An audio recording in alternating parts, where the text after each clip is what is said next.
وَإِذَا الْمَوْعُودَةُ سُئِلَتْ، اور جب کہ اس زندہ بچی سے پوچھا جائے گا جسے زندہ دفنا دیا تھا اس کے ماں باپ نے۔ آپ کو پتہ ہے عرب کے لوگ بچی کی پیدائش سے وہ نفرت کرتے تھے، اور آج تک یعنی ہمارے سب کانٹیننٹ کے معاشرے میں وہ فرسودہ نظریات چل رہے ہیں، حتیٰ کہ مسلمانوں کے ہاں بھی چلتے ہیں، ہندوؤں کے ہاں تو بہت زیادہ ہے۔ 8 سے 15 سال پہلے کی آلموسٹ رپورٹ ہے BBC کی کہ انڈیا کے اندر روزانہ 3000 بچیاں پریگنینسی کے دوران مار دی جاتی تھی۔ 3000 روزانہ۔ ظاہر ہے کہ 1 ارب سے زیادہ جب آبادی ہوگی، اب تو 1.5 ارب کے قریب پہنچ چکی، تو اس میں 3000 تو کچھ بھی نہیں۔ اسی وجہ سے آج انڈیا میں مردوں کی تعداد عورتوں سے زیادہ ہو گئی ہے۔ 3000 بچیاں، آج بھی وہی چیزیں چل رہی ہیں۔ اور ہمارے بھی سب کانٹیننٹ کے معاشرے میں، آپ پنجاب کے معاشرے میں تو بالخصوص دیکھ لیں کہ بچی کی پیدائش کو ایک نٹوریس چیز سمجھا جاتا ہے، ماں کے حق میں بھی اور اولاد کے یعنی اعتبار سے باپ کے حق میں بھی۔ اور وہ ساسیں جو خود فیمیل جینڈر سے تعلق رکھتی ہیں، وہ اپنے پوتی کے پیدا ہونے کے اوپر ناخوش ہو رہی ہوتی ہیں، حالانکہ انہوں نے نہیں سوچا کہ کیا وہ خود مرد تھی۔ وہ اگر فیمیل پیدا ہوئی ہیں تو ٹھیک ہے، لیکن ان کے بیٹے کے ہاں اگر کوئی بچی پیدا ہو گئی ہے تو غلط ہے۔ کتنی یہ بری ٹریڈیشن ہے۔ یہ علیحدہ بات ہے کہ بعد میں جب وہ بچے بڑے ہوتے ہیں تو بچوں کی وجہ سے اولاد کا جو بچوں والا جینڈر ہے اس کی پورشن کی وجہ سے ماں باپ جو ہے ذلیل ہو رہے ہوتے ہیں، اور بچیوں کی وجہ سے وہ سکھی ہوتے ہیں۔ یہ علیحدہ بات ہے، زیادہ تر ہم نے یہی دیکھا ہے۔ تو اللہ تعالیٰ فرماتا ہے قیامت دن اس بچی کو زندہ کر کے اللہ تعالیٰ اس سے پوچھے گا بِأَيِّ ذَنبٍ قُتِلَتْ، تجھے کس گناہ کے سبب قتل کیا گیا تھا۔ کتنی لطیف گفتگو ہے کہ قتل کرنے والے سے نہیں پوچھا جا رہا، بلکہ بچی سے پوچھا جائے گا کہ معصوم بچی آج تیرا دن ہے، تو بول کہ کس جرم کی پاداش میں تجھے قتل کیا تھا تیرے ماں باپ نے۔ تو معصوم بچی کو اللہ تعالیٰ بیسیکلی اسے حوصلہ افزائی فرما رہا ہوگا کہ آج دن ہے، تجھے بدلہ دلایا جائے گا۔ کتنے صحابہ تھے جنہوں نے یعنی ایمان لانے سے پہلے کفر کی حالت میں اس طرح کے جرائم کیے ہوئے تھے، اور اللہ تبارک و تعالیٰ نے اسلام لانے کے سبب ان کے ان گناہوں کو معاف کیا۔ کئی ایک واقعات ہیں جو آپ سنتے رہتے ہیں۔ بہرحال یہ بہت بڑا جرم ہے۔ آج بھی یہ بات ماڈرن دور میں جو اس سے ریلیٹڈ چیز ہے جس کو ڈسکس کرنے کی ضرورت ہے۔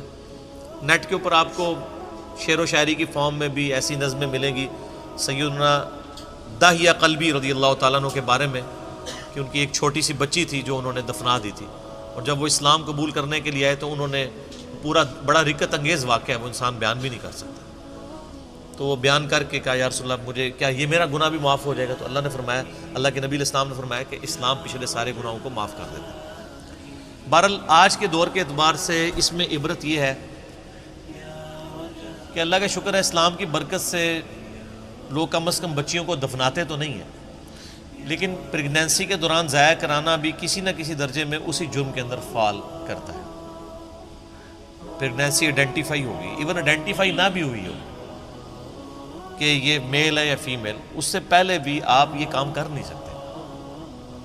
ایک اولاد کو قتل کرنے کے زمرے میں آتا ہے، اور قرآن حکیم میں بڑی سختی سے اس کی مذمت ہے۔ سورہ بنی اسرائیل میں تو اللہ تعالیٰ نے بالکل ایک اوپن فلسفہ بیان کیا ہے کہ مت قتل کرو اولاد کو مفلسی کے ڈر سے، تمہیں بھی ہم رزق دیتے ہیں، اس کو بھی ہم ہی رزق دیں گے۔ بے شک ان کا گناہ بہت بڑا جرم ہے۔ لوگ ان چیزوں کو ہلکا جان رہے ہوتے ہیں، پھر ڈاکٹروں سے مشورہ کرتے ہیں، پھر ہمیں بھی کبھی بعض اوقات رابطہ کر رہے ہوتے ہیں، جی وہ بتائیں جی بس وہ جی یہ ہو گیا جی وہ ہو گیا جی یہ مجبوری ہے جی ابھی جناب 40 دن پورے نہیں ہوئے، فلاں نہیں ہوئے، یہ نہیں ہوئے۔ ونس پتہ چل گیا پریگنینسی ٹھہر گئی ہے، چاہے وہ 1 دن کی بھی ہے، آپ اس کو ضائع نہیں کروا سکتے۔ ہاں اس سے پہلے اگر کوئی بندہ وقفے کی کوئی صورتحال پیدا کرے تو وہ تو جائز ہے، میرے اس کے اوپر بخاری مسلم کی حدیث کی روشنی میں آپ فیملی پلاننگ لکھیں یوٹیوب پہ اور میرا نام لکھیں تو آپ کلپ کھول کے سامنے آ جائے گا۔ تو یہ آج اس کی ماڈرن فارم یہ ہے کہ لوگ پریگنینسی ضائع نہ کروائیں، یعنی لیکن جو ہے وہ جب آئیڈینٹیفائی ہو جائے تو پتہ چلے کہ فیمیل ہے تو پھر اس وقت ضائع کروا دیں۔ یا اس سے پہلے بھی کروائیں، یہ ایک ماڈرن فارم ہے، تو یہ بھی اسی طریقے سے اس کو کنڈیم کیا جائے گا۔ تو اللہ تعالیٰ ہمارا اس دن پھر بچیوں سے پوچھا جائے گا کہ تمہیں کس جرم میں قتل کیا گیا، یعنی بہت بڑا یہ جرم ہے۔ ابھی کچھ عرصہ پہلے انہوں نے مکے سے وہ آلموسٹ ابھی بھی وہ قبرستان پہاڑی کے اوپر، میں نے وہ دیکھا ہوا ہے قبرستان مکے کے اندر موجود ہے، جہاں پہ وہ بچیوں کو زندہ درگور کیا کرتے ہیں۔ اب چونکہ مسجد حرام کی توسیع ہو چکی ہے، لہٰذا وہ تقریباً آلموسٹ مسجد حرام کے قریب ہی، اگر آپ وہ باب الفاد والی سائڈ سے باہر نکلیں تو وہ پہاڑی پہ وہ اس قبرستان کی باقیات موجود ہیں جو انہوں نے مخصوص کیا ہوا تھا، جہاں پہ بچیوں کو زندہ دفن کیا کرتے تھے۔ آپ دیکھیں آج یعنی اسلام کے اوپر اعتراض کیا جاتا ہے کہ جی اسلام بیسک ہیومن رائٹس کو اور عورتوں کے حقوق کو جو ہے وہ دباتا ہے، حالانکہ یہ کتنا بڑا ثبوت ہے کہ ہیومینٹی کو اس بڑی لعنت سے نجات ہی اسلام نے دلائی ہے۔ آج بھی آپ دیکھ لیں، جو اسلام نے عورتوں کو عزت دی ہے کسی اور معاشرے نے نہیں دی۔ اس لیے آپ دیکھیں جب غیر مسلم عورتیں مسلمان ہوتی ہیں، آپ ان کے انٹرویو سنیں تو وہ آپ کو پتہ ہے اس وقت جو غیر مسلم مسلمان ہو رہے ہیں نا، ان میں 67% عورتیں ہیں اور 33% جو ہیں وہ مرد ہیں۔ عورتیں کہتی ہیں ہم سیکیور فیل کر رہی ہیں، ہمیں تو اسلام میں آ کے پتہ چلا ہے کہ عورت کی عزت ہی اسلام میں۔